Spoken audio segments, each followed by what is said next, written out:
Well, for habitat management, in any protected area is concerned, we do have three important parts. We do make the shelter management, the water management, and the food management. Shelter management, yes, we have to make the species comfortable to stay, to roast, to breed properly. So that is the important criteria. Wherever is required, we do some intervention to make it that much comfortable. Some animals do take branches, some will take in the snags, some will take in the knots holes, somebody will take den type of structures. So we used to help in making, or maybe not too much artificially done, but that will be naturally been done, and naturally been look alike. Then coming to the water is that it's important part of any park management, especially in dry season, and we have to conserve the soil and water. And for the water point of view, we used to have water holes, and if the existing water hole is there, then we used to deseal properly after such that to recharge water properly. Sometimes we have small check dams are there, not very huge, a small check dam, maybe with much more rubble or material, so that it also conserves water. So soil and water conservation is an important aspect for that. Then coming to their food management, that is the main part. So we have to make sure that sufficient number of quantity of food in terms of fruits, maybe in terms of leaves, maybe in foraging material, maybe grasses.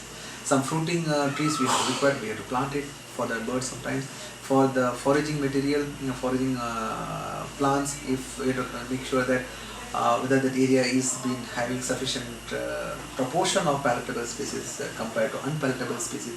If so, unpalatable species have to uproot it. Then palatable species is very less, we have to really enrich it back. Then if that particular palatable species or grasses has become coarser over the period, we have to make softer. Then how to do it? Then we can go for slashing it down from the root or something like that, from the top, such that the new shoots used to come. And then the new shoots used to be good in protein, so that is much more softer, much more easily browsable and easily grazable, and high in protein. And maybe sometimes some controlled green burning also is done, sporadic green burning, not in the larger sector. The larger type of burning may lead to sometimes removing of fawning cover, or maybe damaging a bigger area. But we should be in a smaller type of sporadic checkered form, and in a much more controlled manner, not in a very dry season, but in a much more greener season. It's called green burning. So it's called green burning. So all this helps in what you call enriching the food, quality food available to the herbivores. This is what we do there. Any message, something like that? When you say tiger conservation is a very important aspect of biodiversity conservation. Tiger forms the apex in the whole ecological system. If you conserve tiger, naturally you are conserving every biodiversity. If you conserve tiger, you are conserving, you are protecting the herbivores. You are protecting the herbivores when you are protecting the quality vegetation there. You are protecting the quality vegetation, they are controlling the beautiful flora of that area. If you are protecting the beautiful flora and fauna, end of the day you are ensuring of what you call unpolluted atmosphere, environment to live. You are recharging your water for your rivers and for your streams, for our livelihood. And yes, you are conserving the most prime, or maybe the prestige of the country, such this beautiful wildlife, and we have to really conserve and protect it.